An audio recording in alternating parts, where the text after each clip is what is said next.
The WNR podcast is live. My name is James Rowlands. In 2015, I teamed up with my friend Dan White to create the WNR podcast. Since then, we have been giving you everything that's happened on the WWE Network. Now, in 2018, not only are we live for the Big Four events in every NXT Takeover, but we celebrate 20 years since the birth of the Attitude Era. Plus, every month we'll bring you 205 Live, collections, new content, W pay-per-views and latest news on the WWE Network. Until we've watched everything, we are with you, and we are the WNR.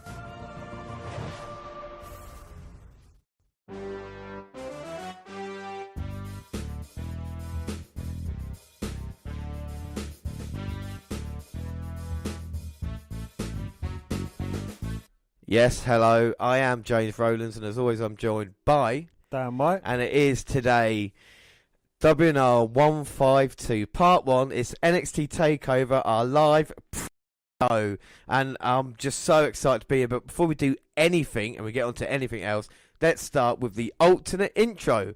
And this time, it's from Ghostbusters. And this is a fantastic scene. So Dan's going to help me here. He's going to be Egon, and I'll be Peter Venkman. And let's start, Dan. You ready? There's something very important I forgot to tell you. What? Don't cross the streams. Why? It would be bad. I'm fuzzy on the whole good-bad thing. What do you mean, bad? Try to imagine all life as you know it stopping instantaneously and every molecule in your body exploding at the speed of light. Total protonic reversal. Right, that's bad. Okay, all right. Important safety tip. Thanks, Egon. Well, later in the movie, I have a radical idea. The door swings both ways. We could reverse the polarity flow through the gate. How? We'll cross the streams. Excuse me, Egon. You said crossing the streams was bad. Cross the streams? You're going to endanger us. You're going to endanger our client, the nice lady who paid us in advance before she became a dog. Not necessarily. There's definitely a very slim chance we'll survive. Well, I love this plan. I'm excited. It could work. Let's do it. And yes, that is from Ghostbusters, and we just crossed streams just then, Dan. But enough about the old intro. We're here for one event, and one event only.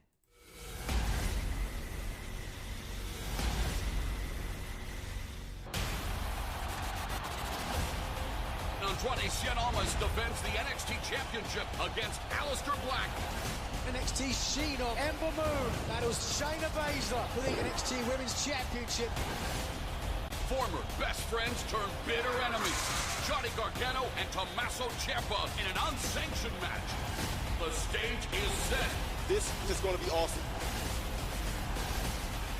This is NXT Takeover. So yes, NXT Takeover New Orleans. We are just a couple of hours away. And Dan, are you excited for tonight's event? I am quite excited, yeah. You know, there's a few matches that have got a good lot of build-up. The North American title on the line. Oh. Two of our guys in the main event going for the NXT Championship that Drew McIntyre unfortunately All right. Don't start. Yeah, you know, there's a good lot of run-ins that I'm looking forward to. Gargano Ciampa. Yes, that should be a fantastic match. Like I said, we'll run through the card in a little bit, give you all our insight into it. We're going to have a look at the Hall of Fame, but we'll start off with a bit of NXT news. And Shawn Michaels cuts hair, and he gets for the ponytail ahead of WWE WrestleMania 34. Well, on Wednesday, Michaels posted a picture of himself on Twitter, sans ponytail. Well, he said, me, very excited about NXT TakeOver and WrestleMania weekend. I'm all packed and ready to go. Well, current WWE superstar Kurt Hawkins reacted to the news. Shawn Michaels cut his hair. Be right back, guys. I'm going to need a minute. Then he lights candle, turns on Show Me the Meaning of Being Lonely by Backstreet Boys, and sits in the corner of a dark room. Well, like Hawkins, wrestling fans will probably need a moment to process the clean, fresh look from Mr. WrestleMania as he prepares to arrive in Nola for this year's Showcase of the Immortals. Yeah, and we'll have more news in a little while. But of course, last night was the WWE Hall of Fame, and the WWE were live tweeting during last week's Hall of Fame. And thanks for all the comments and the new followers. And here are our thoughts. Pre-show, pretty pointless. But right at the end, Brian and Bree were getting interviewed, and Byron Saxton had to. You could hear Daniel's annoyance as the show ended, because as it faded away, you could hear Brian going, "Thanks for cutting me off, Byron," right there. Actual show, great promo video to start. King is hosting, he's not too bad. And E and C come out. Edge and Christian out here to induct the Dudleys. Nice to see him. Look smart, didn't they? Right, so there was a lovely moment right at the start, Dan, weren't there? Yes, they came out to Edge's music. Christian kind of tried to induct himself into the Hall of Fame. Edge shot him down, and Christian said, "Well, look, it's not enough that we had to come out to your music, but you also embarrassed me in front of all these." But a massive "you deserve it" chant from the whole crowd, and he does deserve to be in the Hall of Fame. He really does, yeah, and he's looking really smart tonight, Christian. Is Edge trying to grow back his hair a little bit? One of the top three, anyway. Yeah, well, exactly, one of the top three, alongside ENC and the Hardys. So Edge mocking the internet fans for living with their mum. How wrong are you? Edge and Christian should just host the whole thing, I think. This is the thing, isn't it? Yeah, they are so good together, and they're the second best podcasting team.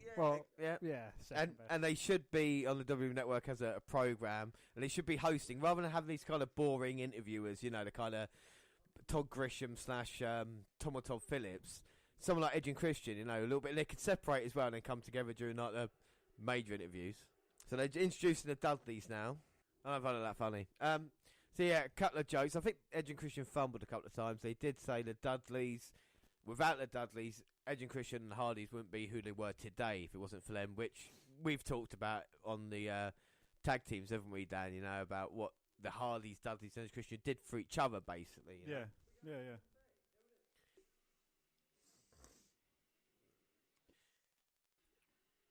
There we go. Dudley's out now. Edge and Christian wearing Dudley's glasses. They should have worn camo suits. I think that would have been brilliant. So the Dudleys come out, and looks like Devon's going to do. Bubba stops him, doesn't he? Yeah, and he says, for 25 years, all you do is say testify. To which Devon responds, "Well, Bubba, I'm in office, so I'll tell you when, I've been getting the tables. I'll tell you when to get the tables. I'll tell you when to start. I'll tell you when to move." Yeah, exactly. Like I say, a little bit, not so bitchy there, but do you know what I mean? Well, it's just like me and you've been together as a team for such a long time. Obviously not 25 years yet. Yeah. We're getting towards that way. So I put lots of in-jokes from the Dudleys. I don't like the huge arena because the random shouts from the fans and the woos are quite annoying, especially when it's trying to be sentimental, do you know what I mean? Yeah. Well, I'd prefer it to be, a few fans dotted about, the VIP fans, and obviously me and you as well. They're reporting for the WNR podcast, but no, I prefer it to be like former wrestlers, and just a few dotted in. Yeah, once Devon got started, it's good. And first Hogan shout out of the night, and then Bubba, who was desperate to talk. Look at him itching at this match. Come on, let me talk. Devon talks, and remember, he is a mother lover. He says that he is a mother lover. Bubba's speech was good, and it was, and let's see the best bits. Yeah, not just Spike, just everyone ever. Spike shout out. Look, I put on Twitter a little picture of Spike Dudley there. Guys and girls a lot. Just a bunch of guys and dolls. Yes, it is the Hall of Fame. They should have a dance number during it. Have Fandango leading it. I put some jokes worked, some jokes didn't with the Dudley boys. This is actually quite a good quote from Bubba about Mae Young here. The one who powerbombed through a table. Yeah. Well, they're saying about, that they've got a big thanks to Mae Young. And they were saying that, the first night Bubba Ray slammed her, he put her down gingerly, and Devon gave her the WhatsApp headbutt. After the slam, Mae Young went... I just can't get the image of Devon flying through. And Mae Young grabbed his hand and she said to him, "Look, if you're going to slam me, you slam me like one of the boys." Which is fantastic in itself. Yeah.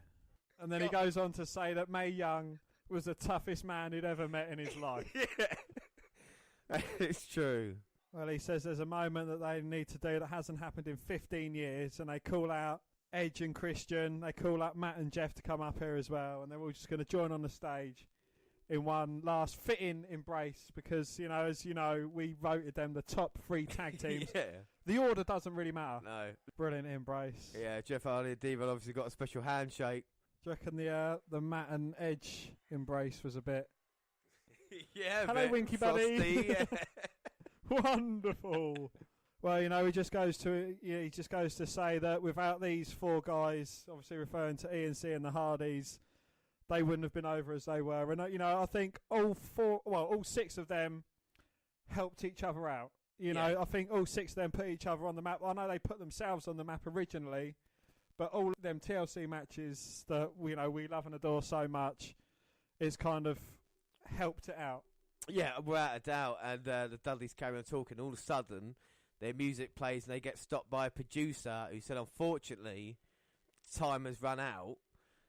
Which, you know, to be fair, the event has started and they're 40 minutes in and we have just had the Dudley. So 3D! Lucky independent wrestler, though, isn't he?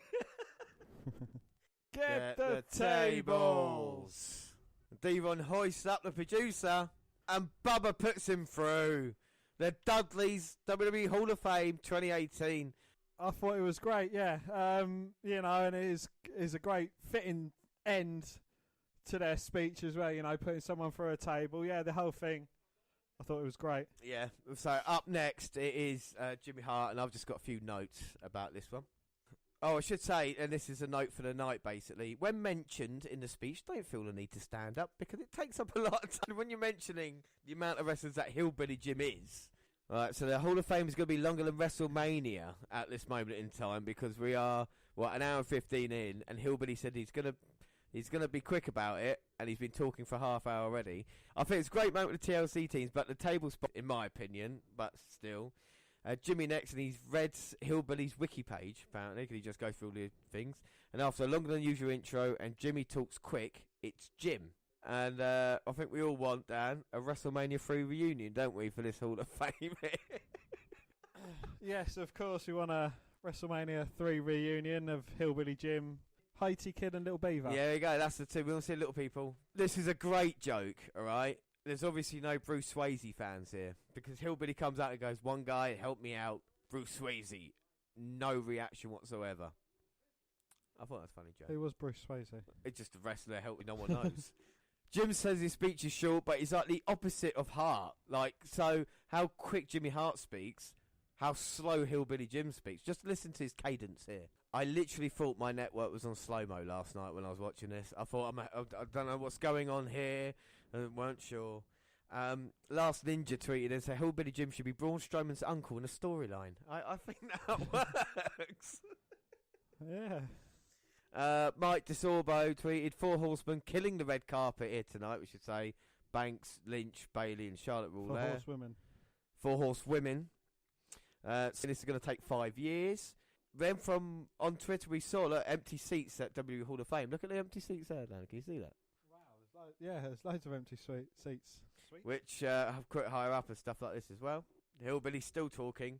He gets a second Hogan shout out, and Jim gets paid for every wrestler name he mentions here tonight. I said, look, it's great he's in at the Hall of Fame, but at 2 o'clock in the morning he's not helping us stay awake. W needs the Oscar outro music for when they go too long, or cattle prod for Goldberg later. His eyes are really tiny. I know. Chris Lee tweeted, I expect Hillbilly Jim to start talking about onions soon.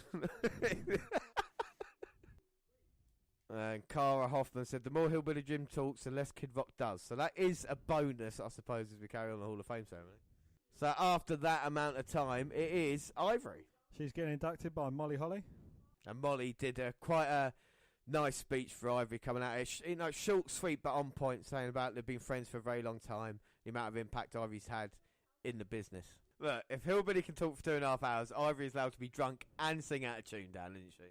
And Dave Adams said that. Ivory's speech was the best of the night, and now it's the Flair line. Yes, well, you know, she says the Hall of Fame induction is a once-in-a-lifetime event, unless you're Ric Flair. Of course, he got 4 horsemen and as Ric Flair. And then she said, well, it's, you know, it could also be construed as a lot like being married as well, unless, of course, you're like Ric Flair. Who's had so many high-profile ones. Great by Ivory there. Yeah, like I said, Ivory had the best speech of the night so far, and the Flair line was brilliant, and the focus on Glow, plus shout-outs to all the women that helped her. Well done. Bombed with the first two, but then she sunk with the third. So yeah, it's really nice, and after that it's Kid Rock. And apart from the American Badass theme, it's kind of blah. And I said on Twitter, I said, that's it for now, more on Wnrlive. And then unfortunately I said, okay, one more. And Triple H came out to induct Kid Rock, and it sounded like one of his NXT speeches. I cannot get that out of my head when Triple H talks now. Listen to this. Is he not talking about Takeover when he speaks here? It is all of you. You are NX. Oh, sorry. Hall of Fame. Well, this is just random speech, yeah. This is a built-in speech program. It's like the intro we do every week. It's like, this is the biggest event of all time. Yeah, Triple H brings that Kid Rock, and yeah, Kid Rock, like you said, Dan, has aged terribly. Nothing of interest to say. The next interesting thing is the Legacy Awards. So the Legacy Awards were started a couple of years ago, and this is trying to get 8 to 10 kind of real legends just into the Hall of Fame quietly, so then people don't go, well, you haven't got him into the Hall of Fame. So we're going to go list one at a time, and the first one down is Boris Malenko. Yeah, and Boris Malenko, of course, is famous for being a great scientific wrestler. Plus, Dean Malenko's dad, fair play to him. Up next, Stan the Man Stasiak, who was a WWF champion, if memory serves me right. Of course, he had a son who was meat in WWF, or Sean Stasiak. Oh, he was awful. We got Hiro Matsuda. Yeah, we got Jim Londos. Jim Londos. Sputnik Monroe, which I think is probably one of the greatest names ever. Yeah, well, Rufus R. Jones is not a bad name, is he any relation to Erwin R. Shyster? Yeah, I think they're cousins. Lord Alfred Hayes. And we're here, Lord Alfred Hayes.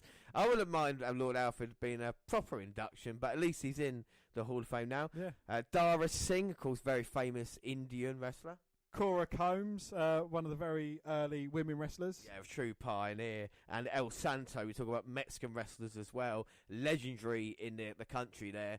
Only eclipsed maybe by Mil Mascaris. Zorro was based on him. So, yes, that is the Legacy Awards. And then we move on. And up next, it's JEFFJARRETT. So, who's inducting Jeff Jarrett into the Hall of Fame, Dan? It is, you didn't know, the Road Dogg, Jesse James. Yeah. And they met 25 years ago. Yeah, Road Dogg says 90s is a decade he just doesn't remember. Kids, don't do drugs. Yes, it was short but sweet. Well, it was quite a comedic start there. Jeff Jarrett comes out with a WWE mic, starts walking across the stage, says his JEFFJARRETT speech, and then Road Dogg comes along, snatches the microphone, he says, look, this is stand over there and give me that stupid hat, and walks off. Well, it is now Jeff Jarrett, and I tell you something, he does seem quite humble and happy to be here. Who would have thought Jeff Jarrett, though? I mean, we've said this probably a couple of times, but wow. It's amazing. It's amazing that it's happened. Right, so Jeff talks about his best match in WWF, or of all time, and he said this against Shawn Michaels in July of 95 at In Your House 2. Really? That rings a bell. He must be listening to the podcast. Yeah, exactly. He was like, one of my matches. Oh, there you go, kid. And he shouts at Scott Hall and Six. And, of course, HBK in the crowd with a new haircut. All right, so Jeff Jarrett there shouting at everybody in sight, including Stephanie McMahon, who says that he lost to her in her very first professional wrestling match. But he says, you won't have the same outcome this Sunday against Ronda Rousey. Nice to see kayfabe is still alive, Jeff. He gets really tearful. He gets Knob shouting out when he's trying to fucking get through his speech. Kayfabe still Alice is still alive. Yeah, Knob shouting out whilst he's trying to get through his fucking speech. Which, again, just let him finish. His speech was fantastic, Yeah, and a 32-year career.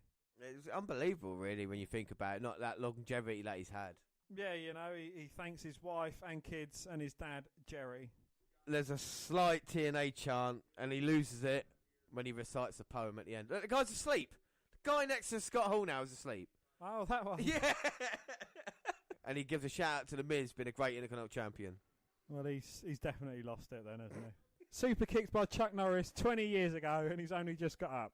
And then he goes on to talk about Owen Hart as well, and talks about a few ribs that Owen did in the business. Now, we can't even imagine to recite them. So just go and actually watch the Hall of Fame ceremony for Jeff Jarrett's bit about Owen Hart, because it is from Jeff Jarrett's heart, and you can see how emotional he is. Yeah. You see what fun partner Owen Hart was as well. So after a really emotional moment with a poem, Road Dogg comes out and goes, "We're not finished just yet, because we're going to get a performance.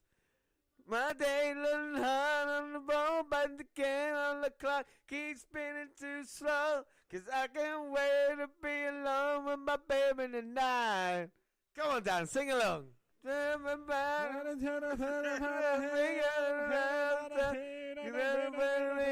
you. Baby tonight. Why is Zack Ryder? I don't know. Maybe because the only one who would sing along to it. Lillian is a singer. Garcia. Oh, that's his family. Of course, he stole Kurt Angle's wife a few years back. So, yeah, again, a nice moment. That guy is obviously, in the tie, he's not impressed by anything going on at this moment in time. That was Jeff Jarrett. How long's this song go on for? Yeah, no, I told you, it's a long ceremony. With my baby tonight. But it's been great so far. Now we move on. Oh, that Jarrett, he does quite a few good lines. Does he? In this, yeah, in his speech. He says something about Roman Reigns. He's like, "I know you give him a lot of stick," and they go boo, and then he's like, "Hey, I give him some stick. He's still my friend." And then he's like, something about John Cena. He's like, "I got more chance of being in a match at WrestleMania than John Cena." And now, of course, is the Warrior Award for JJ Jarrius. Yeah, that was Jarrius. Sorry, I really have trouble pronouncing because it's a double J. With the JJ Jabris, but it's Jarvis Robinson that got the Warrior Award there. And like you said, Danny's speech was good. And then the next one was, of course, Mark Henry. Yes, he was inducted by The Big Show, and said he was a great recruiter. He came out to a massive sexual chocolate chant, which I thoroughly enjoyed. He was very humble, and he was constantly getting choked up. So, obviously this means a lot to him, the whole wrestling business. And he got even more choked up talking about his grandma, saying how she used to take him to wrestling shows. And, he'd be one of the... He sees a lot of boys pushing their way, or a lot of young kids pushing their way to the front of the barriers. And, just to be near, like Mark Henry as he was coming out. And he was one of them young boys once upon a time. And he was doing it when Andre the Giant was coming out. And he remembers getting pushed over. And Andre the Giant reaching down and helping him up. Oh, wow. I think it was about the 8th row back. But, Andre the Giant's so big that he could... he could go reach and get him, yeah. But, that kind of helped him, want to be in the business because he was a wrestling fan all his life. And also there was another good little story about how he got a call from Vince McMahon. And he thought it was a prank, so he just hung straight up. And then, one of his friends said, look, that is actually Vince McMahon. So he answered it a second time, and he was actually being a mark. And he said, look, I want to meet Yokozuna. I want to wrestle The Undertaker, and he was just being all gushing over it. But, and then he got a bit serious again, and he had a really heartfelt plea for Owen Hart to be in the Hall of Fame. Says, he's looking down on us. But, it was, all in all, it was a good speech from Mark Henry. Yeah, no, it was really good. I'll just add a couple of things to that. Like I said, Big Show was inducted in. Big Show looks in great shape. We were talking about that when we saw it. And basic speech to bring out Mark Henry, say sexual chocolate. He did a moment when he was sexual chocolate going through the crowd, wasn't he? Going, "I'll have you, baby, and I'll have you." And also he shouted at the nation, all the different members of the nation, like The Rock and obviously Ron Simmons, who probably...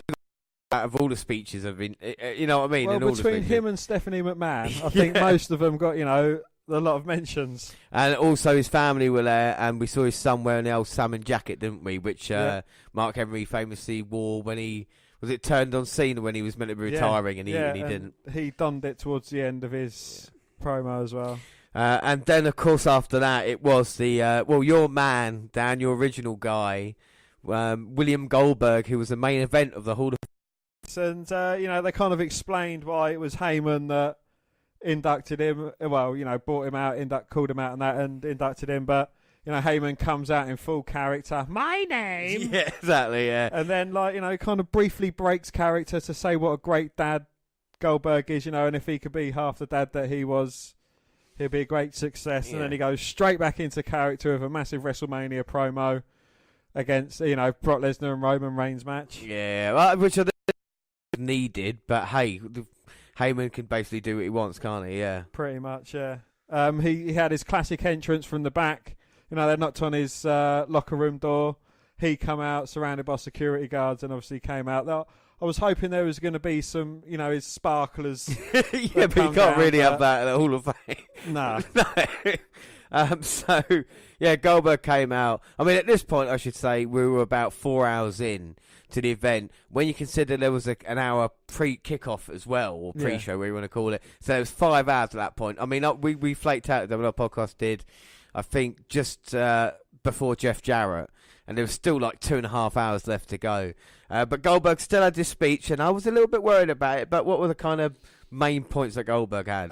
Well, he thanks Bischoff, DDP and Sting. They kind of made him who he is. He was very green going into it. Obviously, being a former linebacker, had a few shots because he was from a rival team, Atlanta Falcons. Yes, I think that's he's from, it, yeah. and he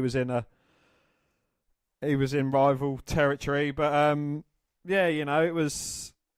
it was good, and he thanks everyone. He's quite gracious of it. His wife, his son, and. He's sorry, but he said there wasn't one character created in wrestling that had more individual parts and people helping it out than it was to Bill Goldberg, because he's even like with Hugh Morris in his first match. If Morris had just said, no, I ain't going to let this guy beat me in a couple of minutes, I'm not going to go up for the jackhammer, then that could have ended Goldberg right then and there. So I think that's what he meant. It was good, but sorry, carry on. Yeah, well, he told a story about Steph. She gets another shout out. Telling him not to headbutt doors. So he said, it's part of my gimmick. It's how I get psyched up. I pour a bottle of water over my head, come out. And he said, right, fair enough. I won't headbutt it. So he punched it. And after he'd punched it, he broke his wrist. And he went out and he beat 3-minute warning. And then he had some beers with Stone Cold. And he said, I drank about 15 beers. And what I didn't realise is Stone Cold was letting most of it dribble down his face.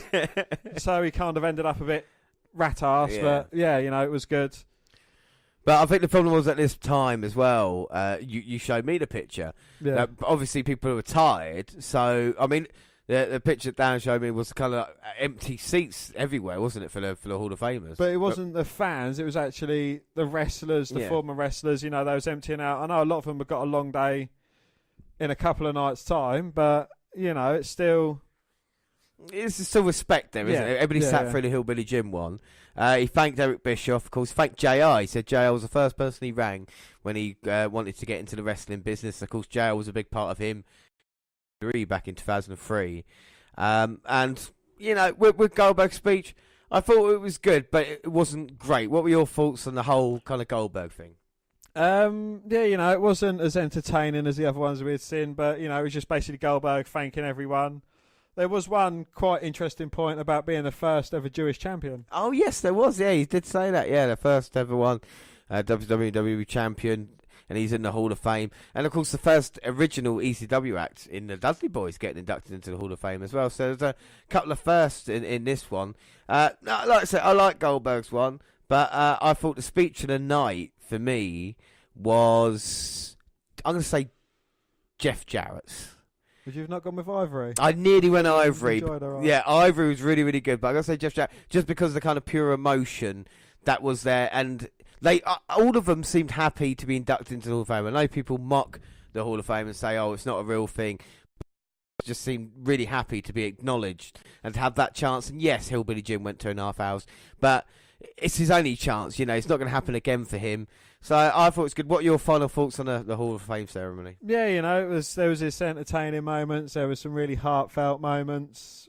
Yeah, it was. I think all in all, it was good. Yeah, very enjoyable. Too long. Oh, yes. I think they should be limited to 20 minutes at most. Yeah, but again, like we say, if it's their only chance to do it, I mean, maybe stick the headliners first, and then when you release it, maybe you can edit around, so let Hillbilly Jim go in front of empty people at 4 o'clock in the morning as opposed to Goldberg. But, this is what WWE do at the moment, and we can't really say anything because of our size at the moment. We do quite big ones, and with WrestleMania and stuff like this being that long, this is part and part.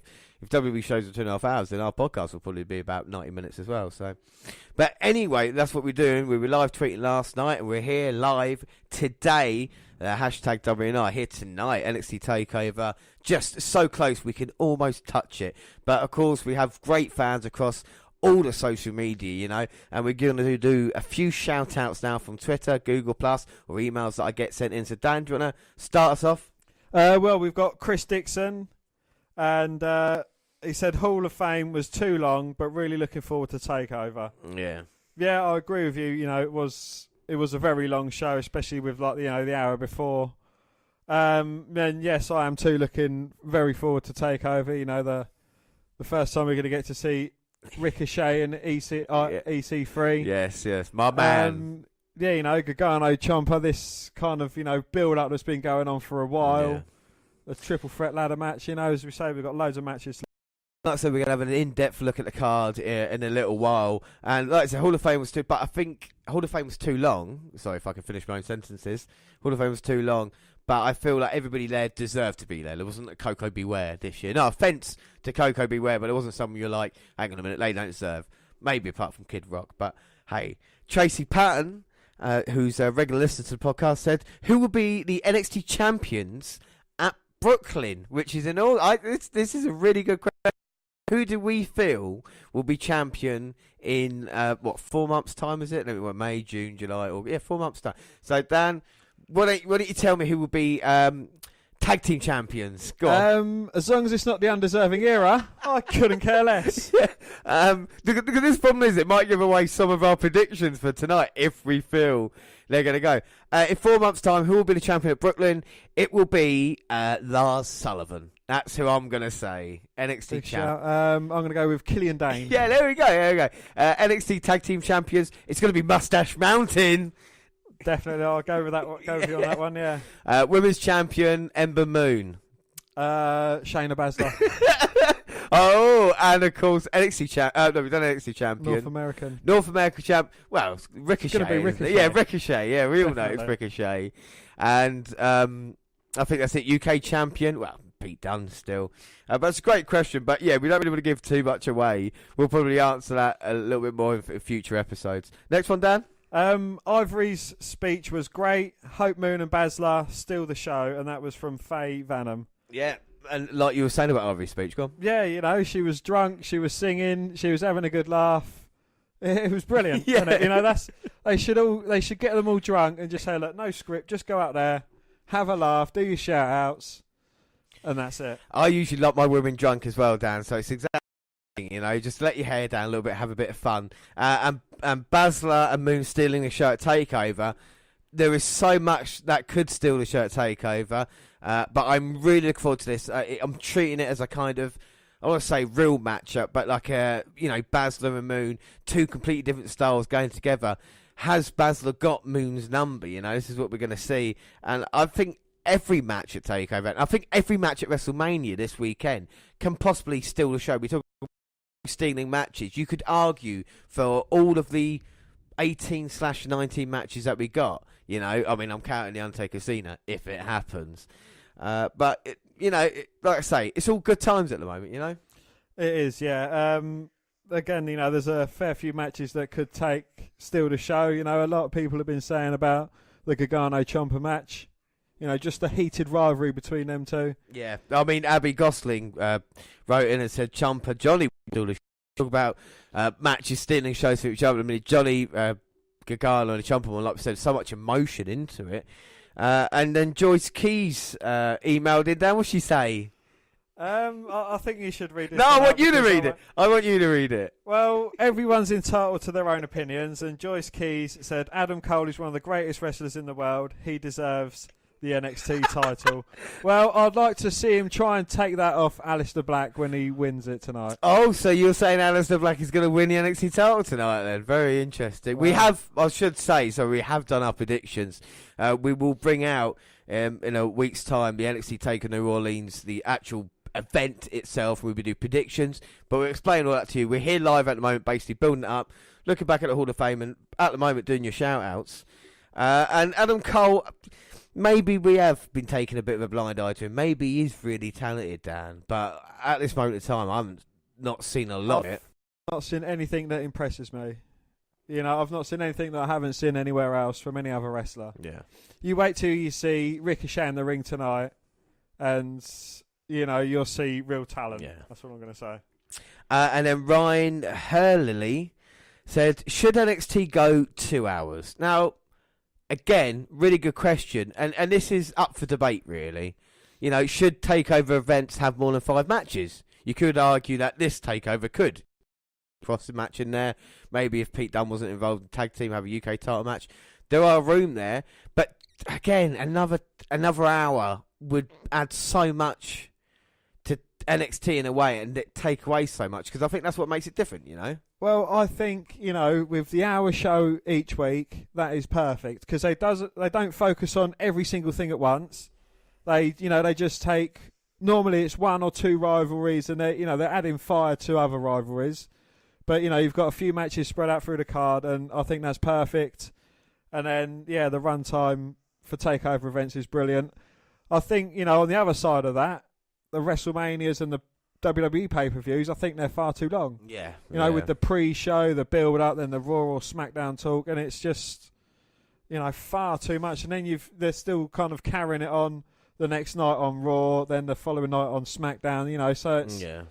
Well, I think the thing with WWE or, you know, WWE events, it's constantly turning, isn't it? There's never an end. Like, even say WrestleMania is like the goal you lead up to. Next night on Raw, you start basically, again, with all the new guys, all the same feuds as previously happened even, and NXT Takeover events and even the NXT stories, because the wrestlers get called up, there is an ending to feuds, aren't there? We've seen it with Balor and Nakamura and Samoa Joe. All these guys had like NXT, you know, the career, so to speak, so then they can move on. When WWE, you just have to continue. Look how long the feuds go on now. You know, there's not an end point. You look at a Bray Wyatt, you look at a Finn Balor, how many feuds and how long have they gone on? So it does get a little bit boring. But what we're doing a little bit, we'll go through Twitter and see if anybody's been messaging us. Don't forget, hashtag WNR Live we'll be using. My God, I'm a bit tongue-tied. But we'll move on to a little bit more news. You better take this start one. Everybody loves 4 times the tournaments. WWE has gone tournament crazy in the last few months. We're currently at the end of the Dusty Rhodes Tag Team Classic, the Mixed Match Challenge, and the Cruiserweight Title Tournament. Well, the WWE is adding another 4 tournaments to the schedule, all of which will be taking place over the course of the first 3 days of Access. These tournaments will crown number 1 contenders to the United Kingdom title, the NXT Tag Team titles, the American title, and the NXT Women's title. 3 of the 4 title matches, save for the NXT Women's title match, will take place on the final day of Access, which is Sunday. The shows will also include title matches from the Progress promotion and the WWN, the World Wrestling Network, as well as matches featuring 205 Live and NXT. Here are your brackets for Thursday. We got the WWE UK Championship Invitational first round. That's Leo Rush versus Buddy Murphy, my man, and Dan Mather versus Drew Gulak. We've got the NXT North American Invitational first round. Fabian Eichner versus Jason Kincaid. And we've got Akira Tozawa versus Kona Reeves. And then the NXT Tag Team Invitational first round, it's Mustache Mountain versus Tino Sabatelli and Riddick Moss. And then Street Profits versus Cesar Bononi and Adrian Jode. And then we've got the NXT Women's Invitational first round. Nikki Cross. Or Nymph. And we've got Kairi Sane versus Bianca Belair. And then for Friday, WUK Championship Invitational first round, it's Lince Dorado versus Raul Mendoza and Mark Andrews versus Zach Gibson. And then we've got the NXT North American Invitational first round. Chris Diak versus Aria Davari. And Hideo Itami versus Wolfgang. And then the NXT Tag Team Title Invitational first round. Sanity versus the Forgotten Sons. And then TM61 versus Oney Lorcan and Danny Burch. Come on, boy. Then we've got the NXT Women's Invitational first round. And that's Dakota Kai versus Lacey Evans. And Candice LeRae versus Peyton Royce. Yeah, I mean, this is cool, like, seriously cool. The interesting thing here is that we all have the other indie shows available. Those promotions are running shows during WrestleMania weekend, but what better way to keep the fans in the WWE tent than by giving them a chance to see them on WWE's home turf? This is another way to expand the WWE market, as well as checking out some future talent to be signed down the line. Get what you can and maybe make some money off it at the same time. So this is brilliant. This is WWE expanding. We hope to see progress shows and everything like this on NXT, on the WWE Network down the line. But now it is time for NXT update. And Dan, when does NXT update start? Now!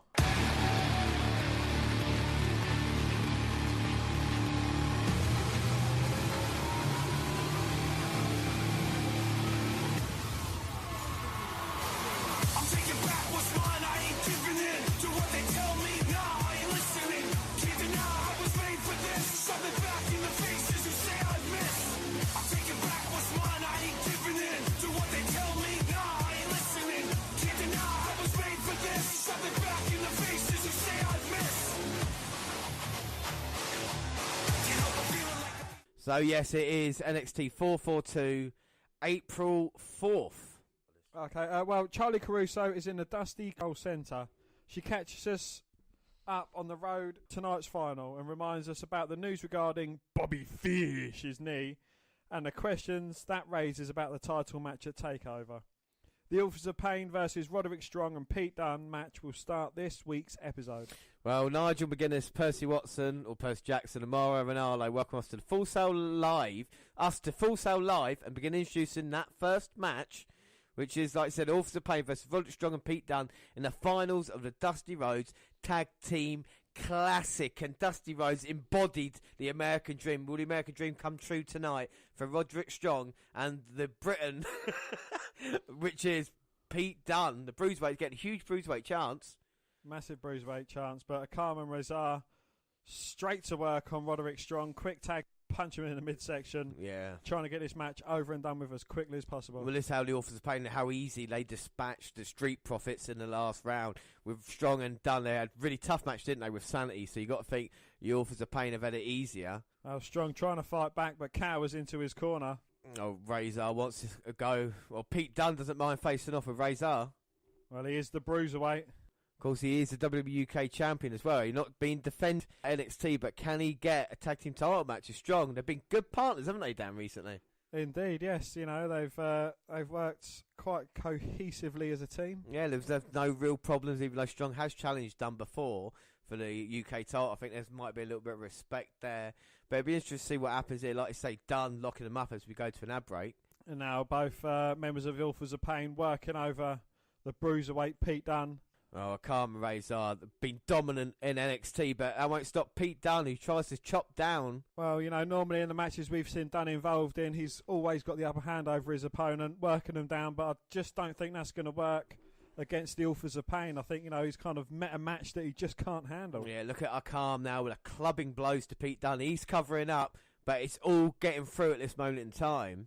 The embarrassment that the Authors of Pain in themselves think they've suffered in these past, you know, few months since losing the tag team titles to Sanity. You know, they want to come back now and win the gold, and Paul Ellering wants to show them that they are the most dominant tag team in NXT. But Pete Dunne still fighting a calm. Yeah, you know, there's no quit in that guy, and that is the true British style as well. You know, they don't give up, and they do all they can to try and get victory in a match. Exactly. We do all we can. Exactly. He'll be knocked out before he's tapped out, Pete Dunne. And now Razor in just picking his shots. And it's a bit surprised it's Dunne being worked on. Strong's being, who's teamed up with the Authors of Pain before as well. So he might know a bit about him going into this match. He might have told Pete Dunne a few things. Because, of course, teamed up with him at War Games. Dunne at this moment in time, he's getting covered. But it's just more about taking the breath away from Pete Dunne, isn't it? Just keeping him down. Yeah. We see the Dusty Rhodes Tag Team Classic trophy in the entranceway shining down. Dusty Rhodes is up there, big man. Dusty Rhodes, baby. Now it's still Authors of Pain, and a nice double team. They've got Pete Dunne, all sorts of trouble. Oh, foot stomp into a sidewalk slam there. Goes for the cover. Oh. Dunne again managing to get his shoulder up at 2. 2. And now Razor just again clubbing blows to Pete Dunne. Dunne's trying his best to cover up, but I think them shots are still getting through. Goes for another cover. Look at the way he's trying to fight off from a calm. And the thing is, the bad thing about him, he's the wrong part of town. He's with the other Authors of Pain. You know, Calm Razor obviously have cut the ring off, but you've got Paul Ellering there as well, who's probably just telling them the game plan as it goes along. You know, like we say, Authors of Pain have been around, but they're still relatively new to this. To have someone like Paul Ellering, who's had the success he had with the Road Warriors and a lot of other tag teams, to be there shouting out instructions, it's like having your own corner, man. And unfortunately, he's just got Roderick Strong waiting in the corner patiently. Can't fault the Authors of Pain in this match. They've not done anything wrong, have they? No. They've just been a great tag team unit. Maybe now taking a bit too long. Akam is staring at Strong. Oh, and he took his attention away from Pete Dunne, who separates his fingers. And now goes to work, chopping a big tree down, kick to the back of the head. And now Dunne still on. Oh, no. Gets caught by Akam. Oh, but gets planted hand first into the mat. I think Akam hurt himself now as he goes for Razor. Strong gets the hot tag in, but he's going to come into Akam. Or is that Razor? Razor's a woman no tag. Yes, Razor in there now. Getting hit with all sorts of combinations from Roderick Strong. Strong's just too quick. A knee to Razor, who was up on the apron. Or was that Akam? Akam. A knee to Akam, who was up on the apron. Knocks Razor back into the corner, hits him with a couple of big forearms. And Strong is still rocking Razor here. But Razor's refusing to go off his feet after a multitude of forearms. Oh! Drop kick finally drops the big man down to one knee. Hey, big man. And Strong's feeling it. Oh, kicks out. Drop kicks a calm on the outside. He's got Razor. Can he pick him up? Oh! Angle slam. The Strong slam's going to get the job done. Yo! Oh.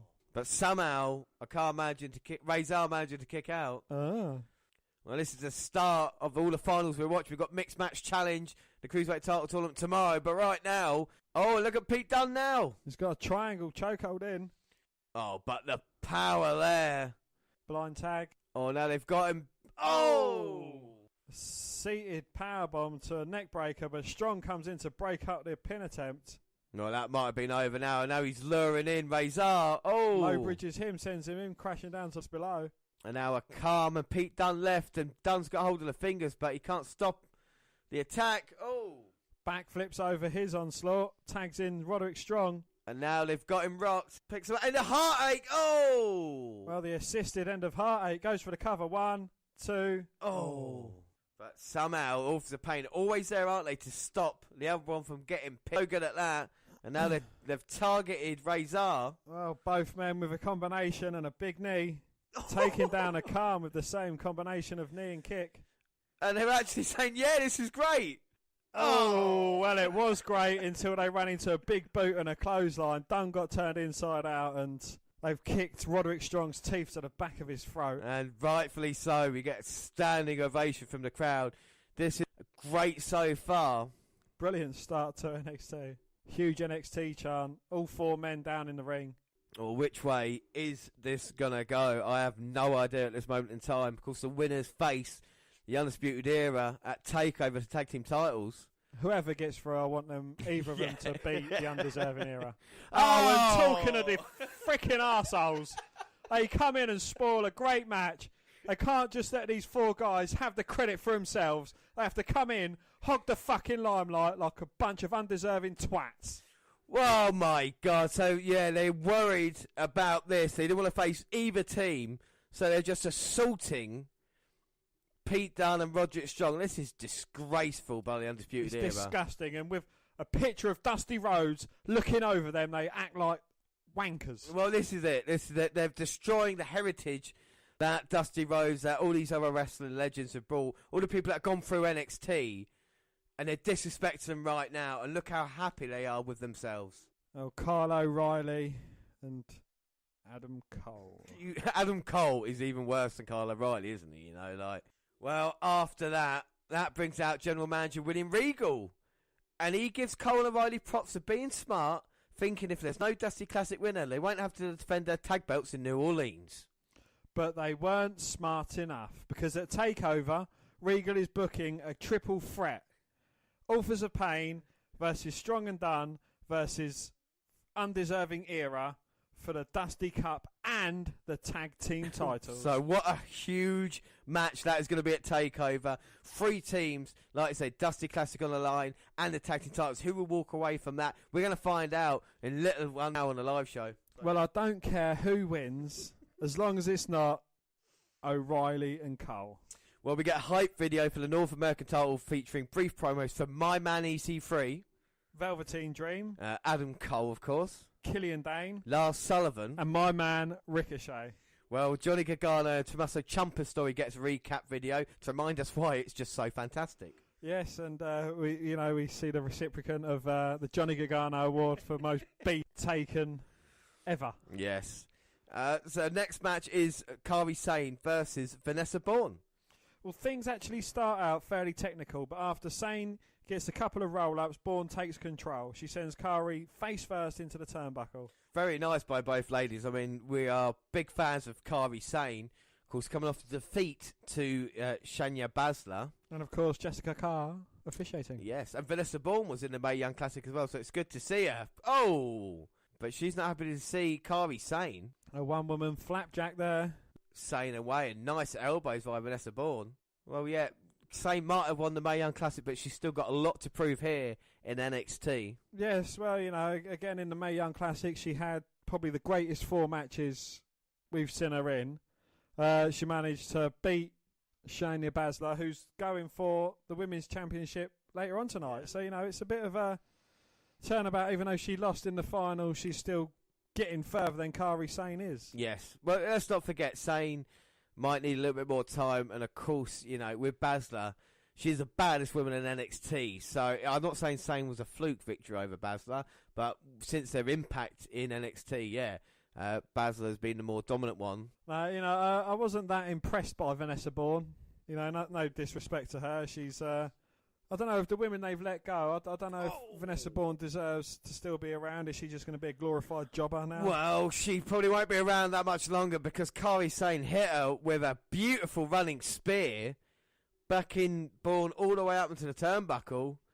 I think Bourne's not... Kairi Sane's going marching. Well, I don't think Bourne's been too bad, but like you said, with Sane marching, this might be over. The Pirate Princess comes rolling in with a big elbow to the chest. Oh, what's the Kairi? What's she like hitting?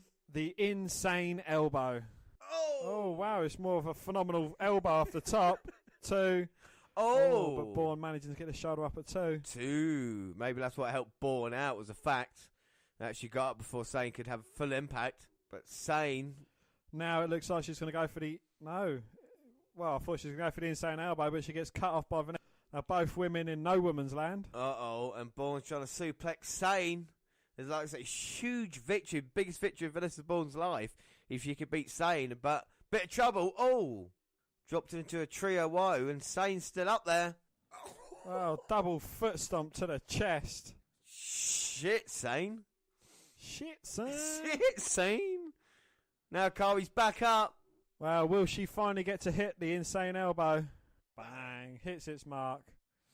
A roll up. 1, 2, 3. And a victory for Kairi Sane. Yes, so Sane, like you said, is going to be one of those people that are going to be looking for title opportunity after TakeOver. Because if Baszler doesn't win, like you said, she's had too many opportunities now. She goes to the back of the line, and maybe someone like Kairi Sane gets a chance. Or Nikki Cross. Or Nikki Cross. Someone like would be brilliant, yeah. Lacey Evans meets the press backstage. She says there's nothing she can accomplish in NXT until Regal stops letting in human trash. One of the reporters asks about Nikki Cross, and Evans says she gets chances despite not being able to sit down for an interview. The First Lady says she proves a woman can be strong without jumping off the top rope like Ember Moon, then Dakota Kai. She'll face Kairi Sane soon and try not to lose her manners. Well, she Lacey Evans wants to talk smack about the rest of the women's division. Might come back to haunt you. Well, Cole and O'Reilly run down Regal somewhere else backstage. They complain that there were no win or the Dusty Finals, and Cole has a different match already for New Orleans. To be fair, he has got a point, you know? Well, if Daniel Bryan can go from having 2 matches and winning, but I'm sure this bitch can fucking not moan about having 2 matches as well. And what did Regal say? Well, the GM tells them they have 3 choices. The Panama City Playboy can do both. Cole can wrestle the triple threat on his own, or Cole can pull out of the ladder match. He says they're smart, they'll figure it out, and the undeserving era fumes. Well, a closer look at my guy, or my birthday guy, Andrade Cien Almas versus Aleister Black's rivalry ahead of their NXT title match on Saturday. Yeah, and we get a recap of Moon and Shayna Baszler's brawl last week, then an interview with Moon where she touts her credentials as NXT's representative and promises to end her issues with Shayna at TakeOver. And I can promise you tonight the issues will be resolved. Whether it will be in Ember Moon's favour is another thing altogether. Yes, and an Evans versus Sane is announced for next week, which likely mean it's one of the dark matches tonight. Yeah, and now it's the main event. Lars Sullivan versus Killian Dane. What a monstrous main event. The unstoppable force meeting the immovable object. Yeah, we haven't seen... It's like King Kong going against Godzilla. We haven't seen Lars Sullivan since for a few months. What should I say? We haven't seen Lars Sullivan for a while. He was unstoppable until an injury stopped him. Was it a freak accident? It was a freak accident that he got injured. And now these 2 big men lock up. Of course, they're going in a ladder match with 4 other guys at NXT TakeOver. You've got to think these 2 are favourites. So at this moment in time, we're not sure who's more powerful. Who you backing in this one, Dan? I'm going to have to go with Big Damo, Killian Dane. Killian Dane? Well, I got to go Lars Sullivan. I'm sorry to go against you. Look at these now, just throwing forearms and forearms. You're not sorry to go against me. You absolutely relish in going against me. For some reason, yeah, I do. Look at Sullivan rocking Killian Dane there. I just think Sullivan's unstoppable, undefeated. Oh, but a big boot from Killian Dane sends Sullivan to the outside. Oh, but Sullivan pulls Dane out. Oh my God, he's going to cause an earthquake. The ring moved there when Sullivan sent Dane into it. And the power of Lars Sullivan compels you. Well, he is a scary freak of nature, isn't he? And he's just talking smack to Dane. That's probably not a great idea. And we're back. And the 2 monsters of NXT. Yes, and Lars Sullivan's currently got the upper hand against Killian Dane, wearing him down in the middle of the ring. It's going to take a lot to put this big man down. We have. I mean, the most recent thing to put him down has been a Black Mass kick, hasn't it? And even then, he dominated that match with Aleister Black. With Sullivan, he is unbeaten in NXT. Has he had a real challenge? I know he's gone against tag teams, but they was like local competitors. Not really. Cassius Ohno is probably the biggest guy he's got against him. Yeah, but who hasn't beaten Cassius? Fair point. No way Jose and people like that. And like you said, it's a step up now for Lars Sullivan. Can he reach that next level here? Will he do it at TakeOver? And now Sullivan is shot to Dane's midsection. Picking the big man up, but Dane fighting out of it. Oh, Sullivan. Oh my Lord. God. Wow, Killian Dane's got Sullivan up on his shoulders, running senton after slamming him down. He's going up his... He was looking for the Vader bomb or the Swagger bomb, but Sullivan managed to get his knees up. Knees up, Mother Brown, yeah. The Dane bomb avoided by Sullivan. Is he going to try and go for a freak accident? No. Short arm clothesline takes Dane down. It's like 2 trees colliding in a forest. Sullivan, why taking a risk going all the way to the top? Well, Dane's up and cuts him off with a big forearm. Oh my God. And now Dane, no. The ring's not being enforced. Surely he's not going to get up on the outside. Don't call me Shirley. I don't know if it can even hold these 2 big men. Both men in a very precarious position. Fighting their way up on the second rope. Oh, Dane's winning it. Sullivan's rocking. Oh. Big headbutt from Dane and both men fall down. And Sullivan hit the ring apron and landed on those mats on the outside. And Dan, how thin are those mats? They are mere millimetres thick. And, there's just nothing to him. Oh, my God. And Velveteen Dream's out here. And he's going to be in the match this Sunday for the North American title. And what the hell is he doing? Is he going to attack Dane? Is he going to attack Sullivan? And he's got... Oh, no. Adam Cole back in, face off with Killian Dane. So it's another fucking match. He's fucking whoring. He is, and now he's saying he's Adam Cole, baby. Oh, this is horrible. Velveteen Dream saying, all right, you think that's okay? And look who it is. It's Ethan Carter III, the true superstar in NXT, coming out here with a face-off, saying to Dream, saying to Cole, I'm the man. Well, the man hasn't arrived just yet. But I've got a feeling he's going to make an appearance very soon. What are you talking about? EC3 is here. The man is here. No, Dane's, not the man. Dane's up on the apron. So why are you getting involved in the match? And Sullivan's up as well. Oh, my God. 5 out of the 6 men who will fight for the North American title in the ring right now. Oh. And, of course, the entrance. Ricochet, the loudest pop of everyone coming down to the ring. My mate Rick. And he's in the ring. Oh, that's cool. You know it. Springs off the rope and now stares off. He wants Adam Cole. He wants Velveteen Dream. He wants Killian Dane. He wants Lars Sullivan. But he can't get EC3. We'll find out tonight. What a match that will be. Dan, what do you think of NXT this week? I thought it was bloody brilliant. Good, wasn't it? bit of everything. Unlike Raw and SmackDown, it's kind of pushed towards NXT Takeover. You know, obviously Raw and SmackDown aren't pushing towards NXT Takeover, but you know, towards WrestleMania. Event, But no, you know, it's kind of like, you know, the go home show for Takeover, and it's built up perfectly. And you know, you say you're more excited for WrestleMania, but you know what I mean, it's going to be some bloody great matches. Like you talked about through the card, we'll run through the card in a bit, but it is stacked this weekend. I just can't wait to get it all started, and we're so close there. But let's head back to us now, live in the studio. Yes, we are live back here in the studio. That was NXT that we recorded, of course, on Wednesday, and we've been trying to hear, and I'm just going to go through it. So I'd like to thank Damon, who's been contacting us and liked a lot of our stuff. Of course, a couple of the originals have been here around for a while. People like Eddie Dobler, new one who joined us last night, Lucy. I hope you're enjoying the live show here today. We've got Elaine House, also Kate Eberhardt. She's one of our longest ones, Lady Undertaker. She basically gave us validation back in the day when she first commented on us. We were like, oh, someone likes us, and it's nice to know that our hardcore's there. And there's a very special someone as well, Dan, that I know you like a lot, and I'm getting quite close to. Who's the our number one fan? Well, it is, of course, Mark Tardis, who appropriately runs into you when you're at work as well. Yeah, I know. So weird. But so many. Annette D. Critchen. Brittany says, happy spring. Another person from last night. This is my favourite one. Wubba Lubba Dub Dub, or Lonely Bitch. Follow us and like us on Twitter, and you commented on it. We really appreciate it.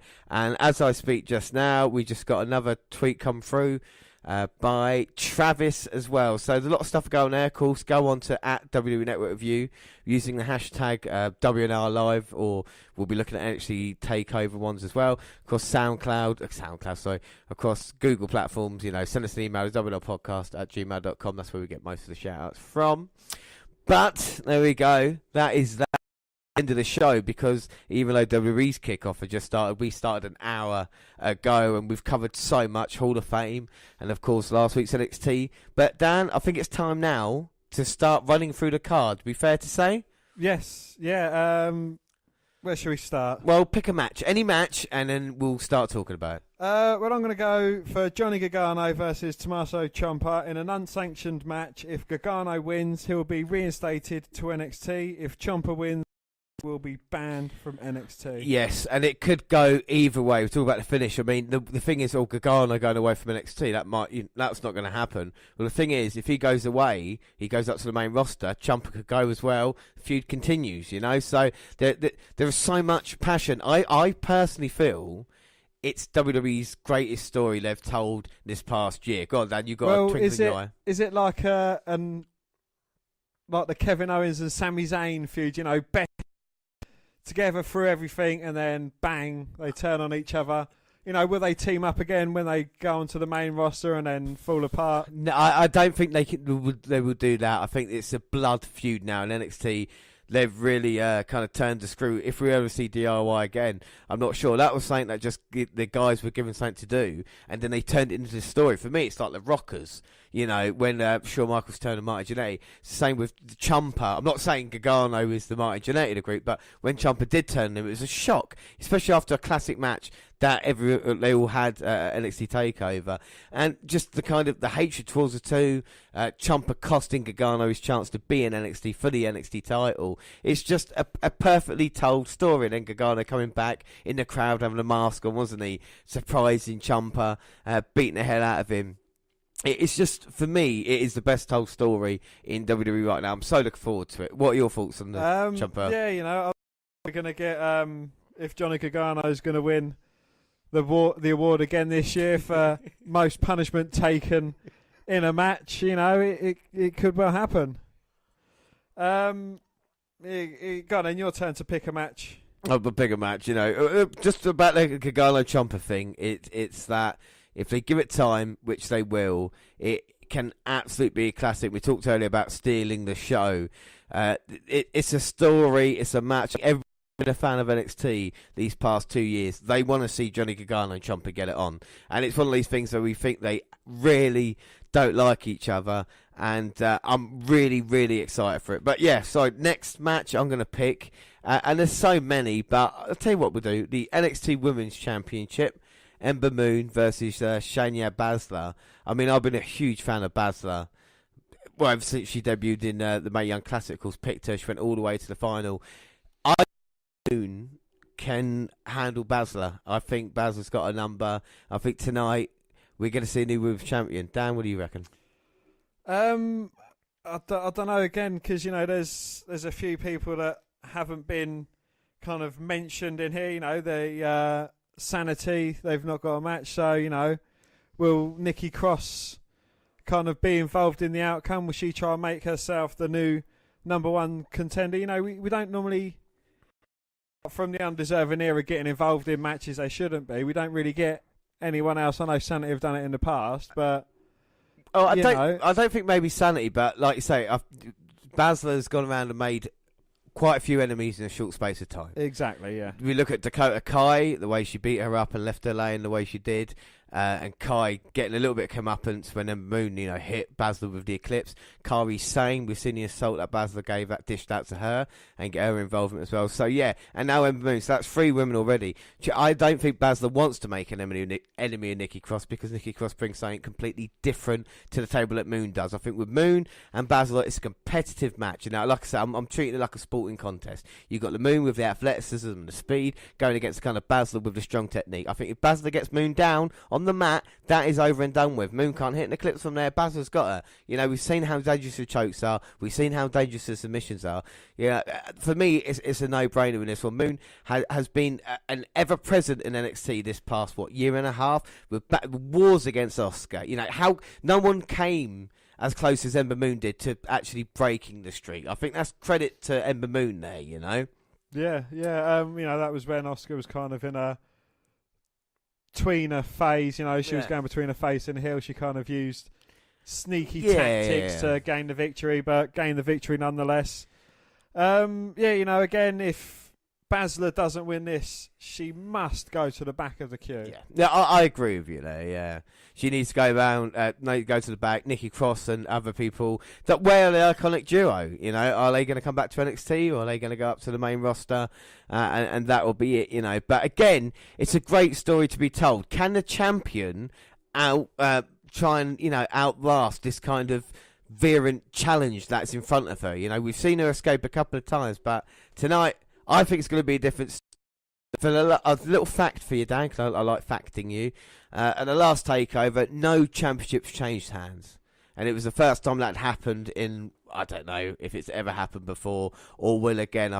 Tonight, I think it's going to be a little bit different, because of course tonight we're crowning new champions as well, aren't we? But Dan, do you want to pick the next match? Well, you know, going off your crowning new champions, I'm going to choose the ladder match for the inaugural North American Championship, and that is Adam Cole, EC3, Killian Dane, Lars Sullivan, my man Ricochet, and the Velveteen Dream. So what are your thoughts, before we get into the match, which should be fantastic, what are your thoughts on the North American title? Do you think it's a good idea?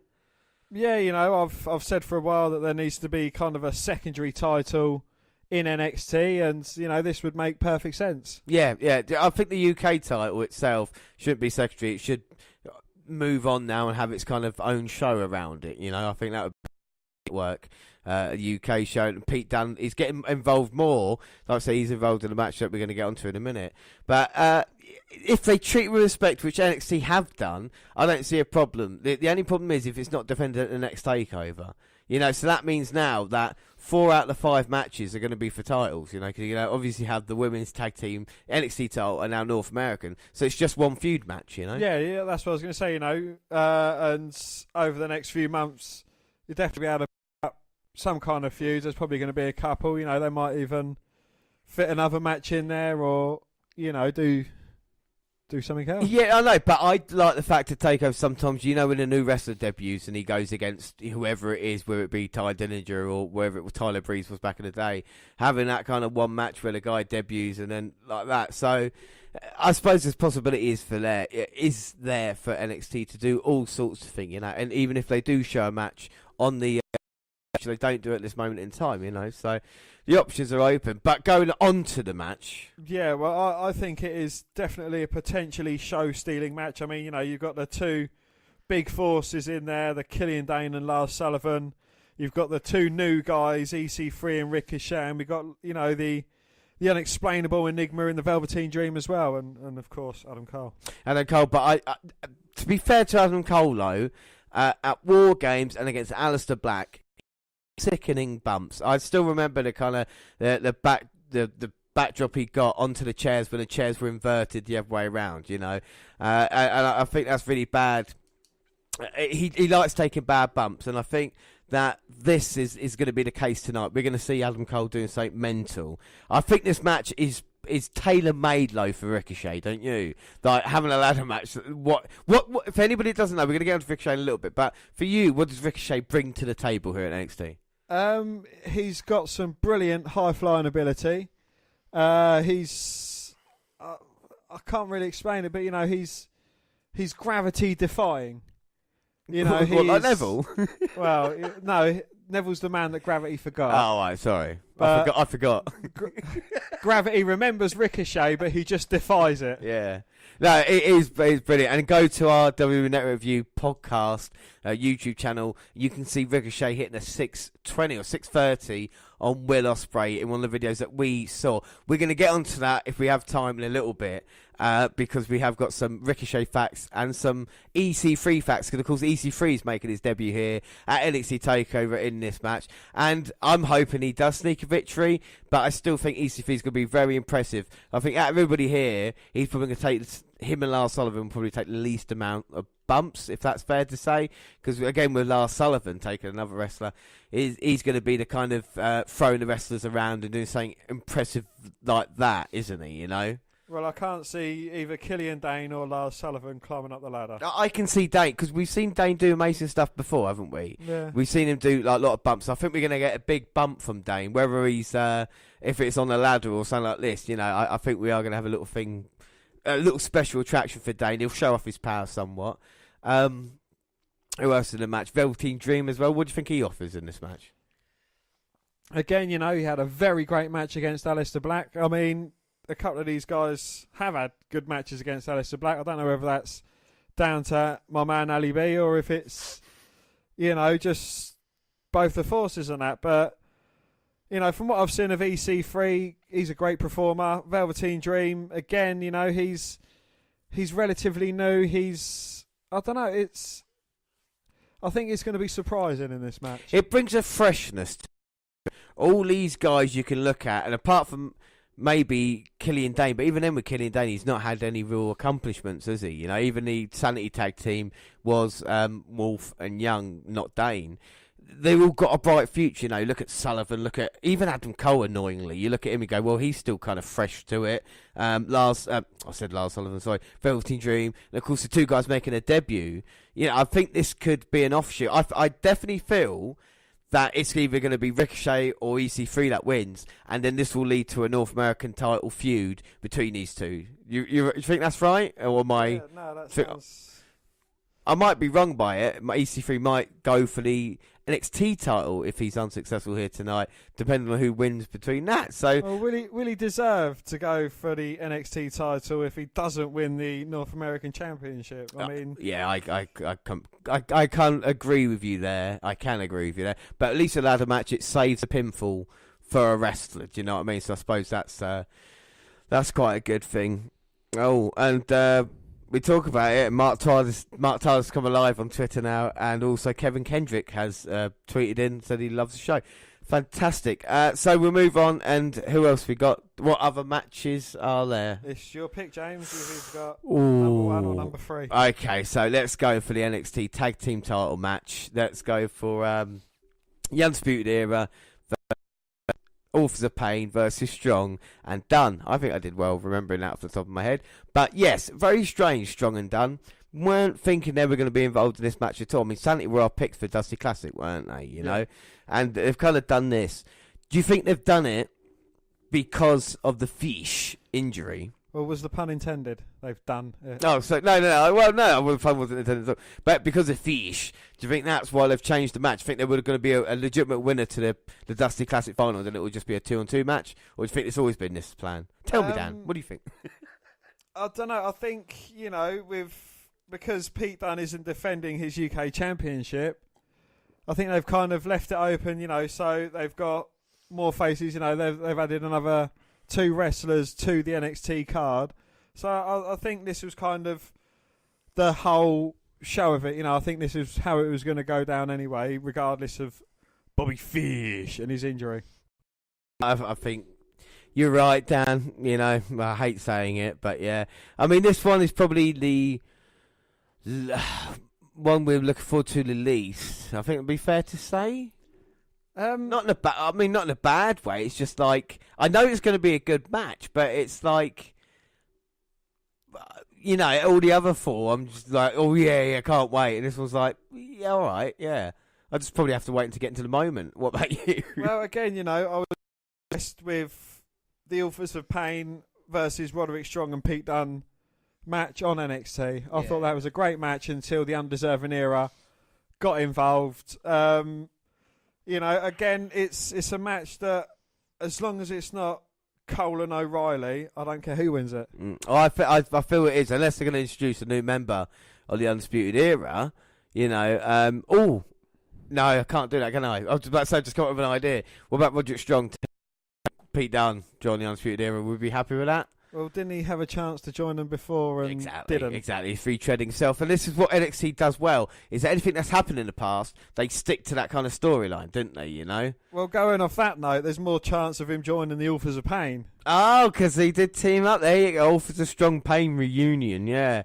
But it'd be interesting. It would be a great match. I'm no doubt in my mind. But are you 100% sure on the winners of this match? I think this one for me was the one I weren't sure. Yeah, same. It's one of them that could go one of 3 ways. I'm hoping it goes one of 2 ways, but yeah, it was quite a difficult one. Well, there was 2 matches I wasn't sure on, and the other one was the Women's Championship, to be honest. Really?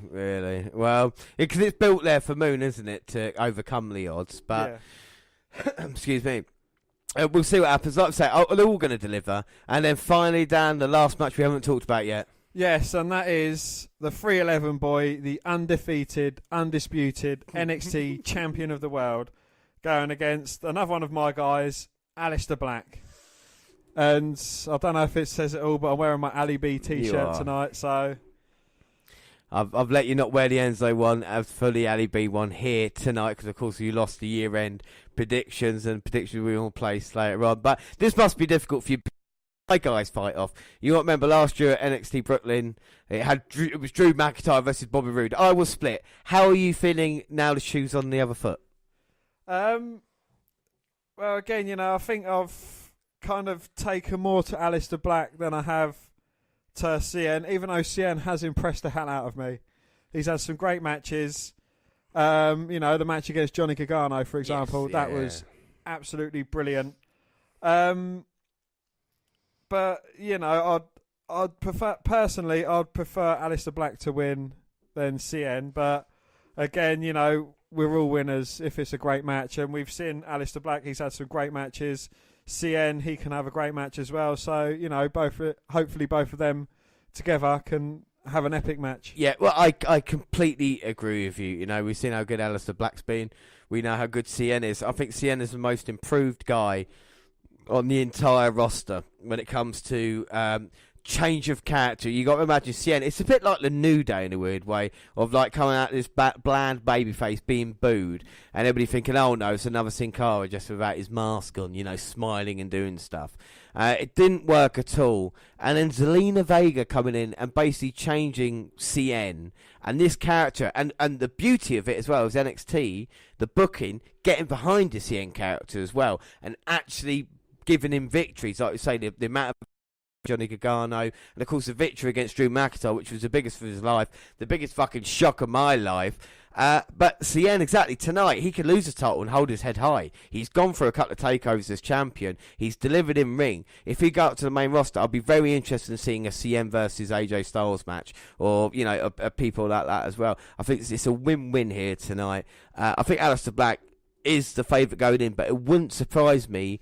We talked about off-field shenanigans. If that was to happen, of course, Drew McIntyre, you knew it would be a takeover without me mentioning him, is ready for action. We're going to talk about tomorrow on the WrestleMania live show about other guys being ready. McIntyre's ready. If he comes back to NXT, he's got his eyes set on CM, but we know McIntyre works better as a heel than he does a face, and Black, well, CN, that match is there. This is the great thing about NXT, little bit of possibilities, you know what I mean? Indeed, yes. Well, that also goes on to say, will we see anyone in the crowd tonight? I mean, we've normally seen new wrestlers in the crowd, or people that have recently signed. I know not a lot of people have signed recently, or they've kind of already made themselves known, and it's not the signing season. But will we see anyone?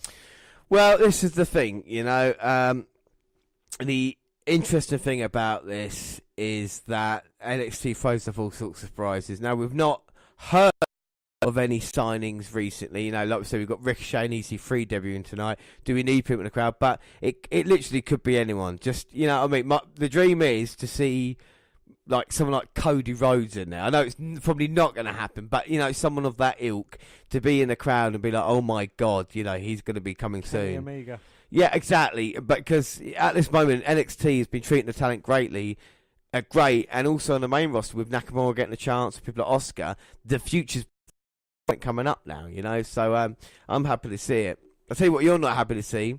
The fact, if we talk about the WWE Network's kickoff show, we see Adam Cole now with one half of the tag team titles over his shoulder. I guess he's going to have to pull double duty here tonight. We've seen Baszler and Ember Moon arriving as well. But no, the title match should be great in the main event here tonight. Again, like you said, they're both going to deliver, really, aren't they? Yeah, I'm hoping so. And,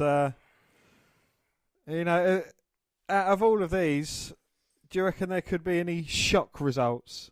Any either quick matches or, just complete demolitions? I don't know. Maybe Aleister Black CN could be like that, if they wanted to. Potentially every match. I think the biggest surprise would be the winner of the North American title. If Velveteen Dream was to walk away, at the end of the night, I'd probably go, oh, that does make a bit of sense, actually, doesn't it? You know what I mean? So. But again, correct me if I'm wrong, but Lars Sullivan, he still remains undefeated. He does. But again, exactly, it throws up all sorts of things. So that could happen as well. Just imagine one of the high-flying guys going up to get the title, slips out, and then Sullivan's standing there and catches it or something like this. We could see anything. But I want to go, talking about the North American title, though, I want to concentrate on my guy at this moment in time, because he is making his debut tonight. So it's Ethan Carter III. Well, 34-year-old real name Michael Hutter was born on March 18th, 1983 in Wilbur, Ohio. After originally working for WWE, he shot to fame after leaving the company to work on the independent scene. He signed for TNA Wrestling in 2013 and held the World Heavyweight title on several occasions. Carter left the company in January and confirmed his return on January 28th. Well, EC3 signed for WWE as a youngster in 2009. He developmental territory Florida Championship Wrestling before spending 3 years in NXT. He left WWE in 2013 and spent 5 years on the independent circuit before signing for TNA. Well, his title history is TNA World Heavyweight Champion, defeating Kurt Angle July 1st, 2015. He's a TNA World Heavyweight Champion, again, defeating Matt Hardy January 5th, 2016. He's the GFW Impact Grand title winner as well, defeating Moose August 3rd, 2016. And like we said, 6 foot, 205 pounds. I think he's a little bit bigger than that now. He is ripped, isn't he? Previous names, Dan? Previous names, he's gone as Mike Hutter in OVW, Michael Hutter, Agent D in FCW, Agent B in FCW, and Derek Bateman in FCW. Yeah, and his finishing moves, of course, the Mantastic, Sweet Meat Sizzler, the 1%er, that's the headlock driver, the leg lock, of course, the ECD, which is the Ethan Carter driver. Notable feud, Rockstar Spud and Matt Hardy, and EC3 brings a completely different complexion to NXT, a touch of class, if you would. He belongs. He is the 1%er, and he deserves to, you know, push NXT forward and make it even bigger and better than it was once before. Have you got an argument about that, Dan? I have, yes, and his name is Ricochet. He was born Trevor Mann, November the 10th, 1988, so, you know, only 7 days after 311 boy himself. His hometown's from Paducah in Kentucky. He's 5'9". He's 163 pounds, so easily able to get into the 205 Live division. He made his debut on his birthday in 2003. His previous names, Helios, Cameron Lock and Prince Puma. His favourite moves, the double rotation moonsault, the 630, the backslide drive, shooting star press, the sky is falling, and the tornado DDT. Well, Ricochet has wrestled for IPW, IWA Deep South, IWA Mid South, IWA Mid South South Deep. No, I'm joking. Shikara, Dragon Gate in Japan, DG USA, and many more companies. And EC3's accomplishments were amazing, Dan, weren't they? Like I said, TNA champion. I mean, how many was on that list? I bet you Ricochet can't beat that. Well, oh my God! Let me just take a deep breath. He won the Chikara Young Lions Cup, defeating Chuck Taylor. The RPW Junior Heavyweight title, defeating Distin Reyes and Chuck Taylor in a three-way match. Dragon Gate opened the Triangle Gate title with Seema and Dragon Kid defeating Nakoe Tazuniki, Takayuka Shigara and Yasuki Kanda. I am impressed you attempted those Japanese names here on the live show. Lots of Dragon Gate Open, the Dream Gate titles, of course. Junior Heavyweight Champion, Lucha Underground title winning. He won it in a Battle Royal. He's won the RPW, the Revolution Pro Wrestling British Tag Team title with Rich Swann, defeating Paul Robinson and Willa Spray. Yeah, we'll get on to that in a second. The New Japan Pro Wrestling Never Openweight 6-man tag team titles. Lucha Underground title again, the IWGP Junior Heavyweight Tag Team titles, and the PWG World title as well. And Dan, you've gone extensively in the back catalogue, so to speak, and you went through you went through every single one of his matches, didn't you? And you selected just a few to go through. So why don't you start? Yeah, you know, he's defeated. He's been in a match with Chuck Taylor, Die Hard, Ricochet, Tony Galloway and Ty Blade in a 5-way elimination match. Yeah, that's all the way back in 2006. Like Deep Mid-South, he was in IPW, IWA Mid-South. He finally got his first victory, March 17th, 2006, against Chuck Taylor. Yes, that was in the Mid-South. He defeated Vortex. Him and El Nuevo Rey defeated Double Ninja, and La Pugla. That was in WWC. In Shikara, Claudio Castagnoli defeated Ricochet, and Claudio is better known as Cesaro now. Wow. Yeah, I know. Well, you told me that, Dan, so that's quite cool. IPW, OMG defeated Ricochet. One-man gang. Yeah.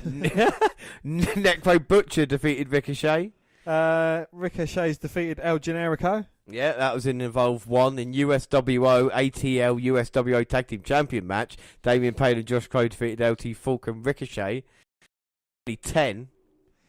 Yeah, you know, he lost to Johnny Gargano for the Freedom Open Gate Championship in 2012.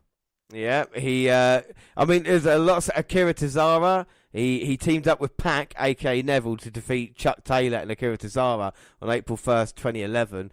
PWG, Evolve, HWA, loads of different promotions. Young Bucks defeated Ricochet and Rich Swann in the first round. September 28th, 2013, SWE, Zack Sabre Jr. defeated Ricochet. And in 2013, in WXW, he lost to Drew Gulak as well. Yeah, so this is all the people he's wrestling. And then a couple of major dates, Dan, major dates.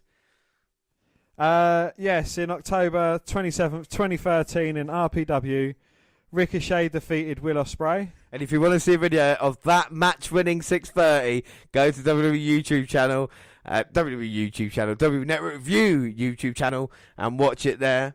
And then Rick Swann and Ricochet defeated Paul Robinson and Will Ospreay to win the British Tag Team titles. And then March 16th, RPW, British Tag Team Champions Ricochet and Rich Swann defeated the Young Bucks to retain the titles. Terry Fraser and Shah Samuels defeated Ricochet and Rich Swann to win the titles. Yeah, and again, we've got clips on that. It was the quadruple super kick, if I remember right, for Rich Swann and the Young Bucks. A fantastic match. And like I said, going against the late Chris Travis, against Austin Aries in IWF, against Tony Nese in Evolve 28 as well. Yep. Again, Ricochet finally defeated Drew Gulak to win the vacant HOG heavyweight title. Yeah, he Candice LeRae, Joe and Ryan defeated Ricochet, Rich Swann, and Christopher Daniels and Frankie Kazarian. So Candice LeRae, Joe and Ryan were teaming to retain the tag team titles in PWG. He's defeated Johnny Mundo, who is, of course, Johnny Impact or Johnny Nitro. Yeah, he, like I said, became Prince Puma and won the Lucha Underground Championship. Jushin Thunder Liger defeating Ricochet, teaming up with AR Fox and Jushin Thunder Liger defeating Roderick Strong, Christopher Daniels and Kazarian. It's a who's who. Big Damo defeated Ricochet March 16. And April 2nd, 2016, WrestleCon, Matt Sydal, a.k.a. Evan Bourne, Rey Mysterio Jr. and Ricochet defeated Brian Cage, Chris Hero, who is Cassius Ohno, and Zack Sabre Jr. So it's kind of who's who, who's what in wrestling, you know what I mean? Yeah, and definitely. And in New Japan Pro Wrestling, Dave Finlay, Ricochet and Satoshi Kojima, they defeated the Bullet Club, Adam Cole, Matt Jackson and Nick Jackson. Exactly. January 6th, 2017. Rose versus Ricochet. I mean, he lost, but again, Ricochet defeating Leo Rush. Oh, Drew McIntyre defeating Ricochet. Oh, it must have been a fluke.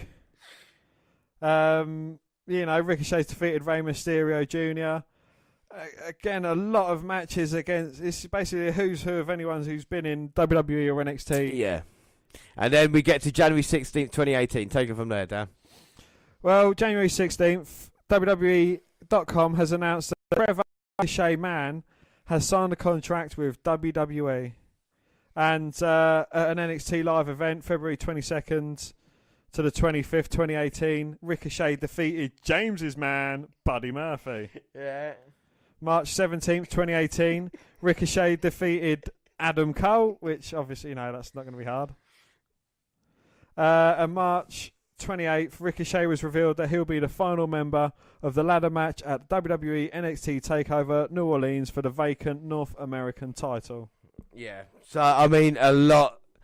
Ricochet has accomplished a lot in wrestling. Like we say, he's wrestled everybody there is to know. And like we say, we saw him, unbelievably now, 5 years ago. I can't believe that's that long, And, he was a nice guy back then, He was very humble. He stopped to take time to have a chat with us, take some pictures with us. He made, my younger brother, our friend's son, very happy, Yeah. Letting him take pictures. They was holding his title and that, And I also got a very we got a very comedic photo with him as well, which James will share on the Twitter. Yes, I'll share both pictures. Like I say, we've got one with a kid, which Ricochet, just such a gentleman as well. As I say, he liked that tweet where you send out hundreds of tweets of different wrestlers who kind of don't respond, and Ricochet, he was the first one to do it, and he's such a nice guy. We know, you talk about going into it. This is the thing about independent wrestling, and this is why NXT is important as well.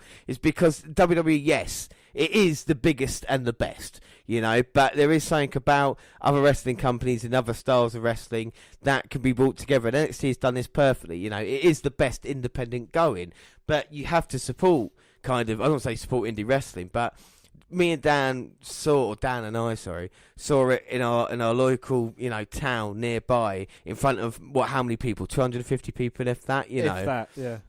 And we see a talent like that, and that's why you go to these events. Think about it like this: you go there. What about if you see a guy who then gets signed to the WWE? Dan and I are very lucky to see countless guys go on to have success. From Young Bucks to Marty Scurll to the way they've gone now. To people, Drew McIntyre, of course, Apollo Crews, Rich Swann, he came cruiserweight champion as well. There's so many, Big Damo, Killian Dane in NXT, and so it's really important to go out there wherever you are, wherever you are in the world. There's going to be a wrestling event nearby, even if it's a local bingo hall or at a church hall or something like this as well, and that's what's important. And that it brings a more personal feel to it because you can meet these guys, and like when you pay $70 or whatever it is at WrestleMania Access to get a signature with these guys, it might be a $5 or $5 whatever it is, but you're face to face and you have all the time in the world. Well, you got to have a quick chat with Drew McIntyre. He shook his hands, a couple of photos. I think you also got a T-shirt. Yeah, we got a T-shirt as well. We had a chat about that. Got him to sign my Rangers top. But even with Ricochet, should we tell a knick-knack story now? Is that, is that fair? Yeah. Well, no, I just tell it as soon as we are live. So we went there, me, Dan, and a friend of ours as well. Very, very close friend of us, but he's known to have a drink or few, Yes, well, and the thing is, he's, unlike myself and James, he's not that interested in wrestling. Yeah. He just went along for the event and to spend time with a couple of mates. Yeah. So we're sitting down, we're enjoying it. Of course, there's a bar there. So he's at the bar most of the time, but we sit down, we watch this incredible Ricochet match. To get a little bit backstory, we went there because it was near my birthday, and we're going to go see Colt Cabana. That was who we were going to listen to Colt Cabana's podcast, and this kind of gave me, an idea to start the WNR podcast and stuff like this. And we went there for him, and then as we're there waiting, this incredible match happened between Ricochet and Will Ospreay, and it kind of blew our minds that it was that good in such a tiny little environment, because for people who've seen these type of wrestling, we had 15 years ago people like the Bush, people like Earthquake who used to come here, and now British wrestling have kind of changed, and to have these two guys wrestling, we were like, wow, weren't we? It was amazing. Yeah. So the card continued, and of course our friend disappeared.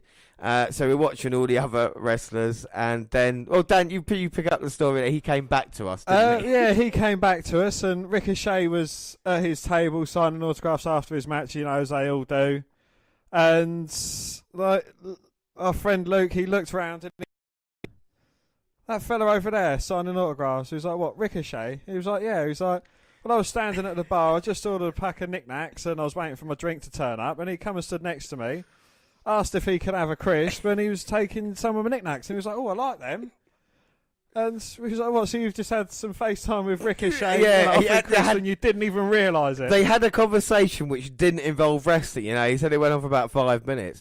And this thing, I remember Colt Cabana as well, my friend went straight up to him. I was like, oh, God, you can't talk to him. So we went straight, put arm around the shoulder, whatever it was like, come on there. But people like Ultimate Dragon was at that show, and they got the poster signed, actually, by every... That was one of the things you'd done. That was a really nice touch. Yeah. You got everybody who was there to sign the poster that I got. So you got Ultimate Dragon, you got Ricochet, you got Colt Cabana, you got Will Ospreay, and all these type of people. So it's one of those things that happened on the spur of the moment, didn't it? Come on, you Spurs. Yeah. But so when it does when it does happen, there's kind of magic to it, you know. It's like our NXT show. We had the love for NXT, you know, when we went to the live show last year, and well, it wasn't only that. We was out the back having a cigarette. We was waiting for the show to turn up, so we found a parking space, and you know, it started off. I think we went for a McDonald's. Yeah. We went for a McDonald's, and there was Oscar and Drew McIntyre doing a book signing. Yeah, it was like, what the hell's going on?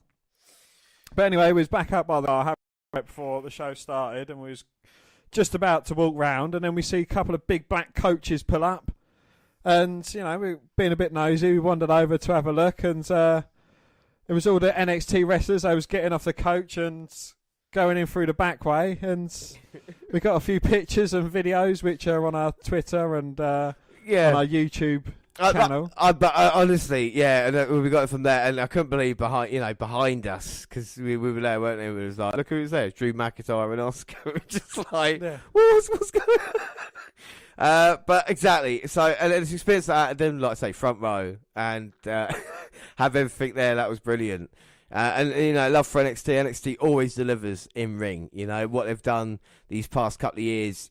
You think about the amount of stars that they've lost. You know, we talk about Finn Balor, we talk about Nakamura, we talk about Samoa Joe, talk about Charlotte, Banks, Bayley, the tag teams that have come up as well. It's crazy to think that they still have a show that we cannot wait and we can talk, you know, an hour and 40 minutes about.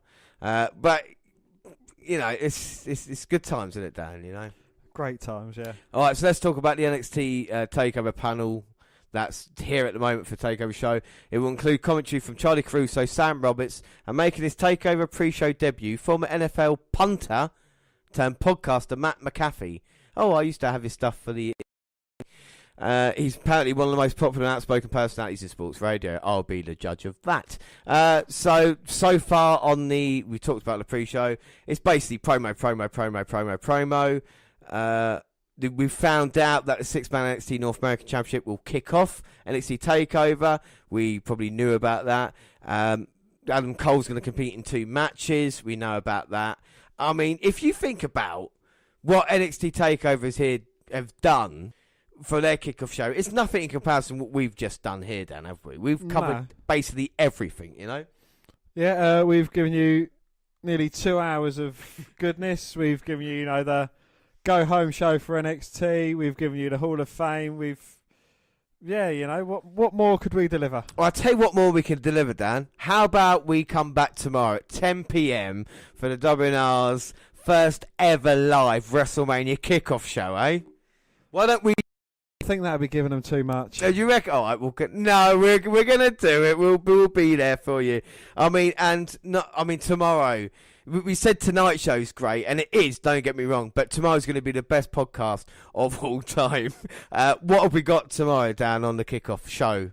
Well, we have got Cedric Alexander versus Mustafa Ali for the WWE Cruiserweight Championship. We've got the Andre the Giant Memorial Battle Royal, and we've got the WrestleMania Women's Battle Royal as well. Yeah, and we've got the Mixed Match Challenge Final. We've got 205 Live, which features a great match for Kalisto and Buddy Murphy. And, of course, a lot more, all the latest news. We're going to have a few games and everything like this as well. And plus, Dan, you've got huge news as well for tomorrow. We have indeed, yes. I'm leaving the podcast. No, you're not. You're not. What? Sorry. Well, you know, we're gonna have a new debut on the podcast. Yes. It is going to be the debut of... Do you want me to do it? You do it. Go on. It's been your baby. I've promised it and I've delivered it. The WNR promises and the WNR delivers. That's our tagline and we always stick to it. We are having tomorrow, we're going to have a brand new theme song. We're going to have the announcements tomorrow. We cannot wait for that. So we are today on this episode going to say goodbye to our old theme tune because tomorrow we are going to unveil the brand spanking new one. But before we say goodbye to the W Network Review theme, we got to say goodbye to each and every one of you. This flies by, the WWE Network Review live show. It really does all the time. We'll be back tomorrow, of course, 10 p.m. for WrestleMania. WNR, hashtag WNR Live. We'll have the links and everything like this on our Twitter feed and, of course, Facebook. That's it. Dan, final thoughts on NXT Takeover before we leave. No, I just hope the whole card delivers. And of course, I hope that the Undeserving Era walks away titleless. Yes, that is your hope, but we'll see if it delivers or not. And of course, we're going to bring you the live show tomorrow, and then WrestleMania will be on a Wednesday, and then NXT Takeover New Orleans will be the following Wednesday, because sandwiched in between that, we'll have Podcast Extra, and that, of course, will be the Raw SmackDown after WrestleMania. That's our schedule ahead, but that's it for now.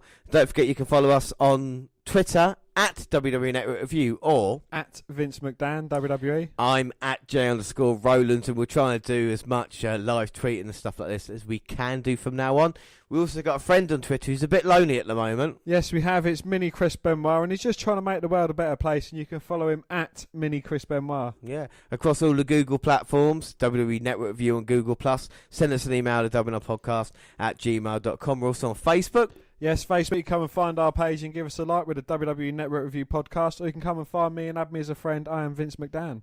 Yes, don't forget you can subscribe to our YouTube channel, WWE Network Review Podcast, where we've got clips like Ricochet 630. We've got Jared getting an RKO from Dan. We've got Oscar versus Ember Moon. And we've got the podcast going up there at the same time as do other places like SoundCloud. On your phone. We're also Spreaker Radio, where you listen to us live now. And we're tomorrow at 10 p.m. for WrestleMania, called Stitcher Radio and iTunes, where you can download, subscribe, rate and review there. But that is it. Like I say, tomorrow 10 p.m. we'll be back.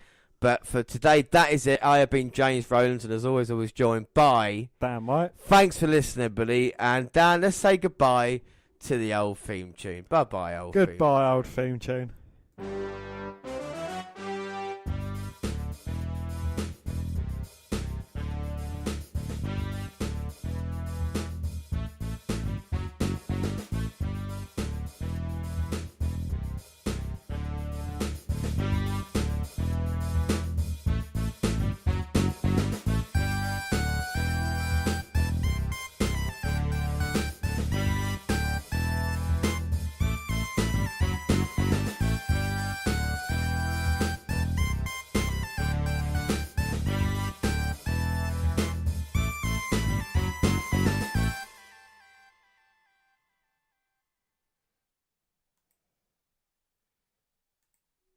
Goodbye, old friend.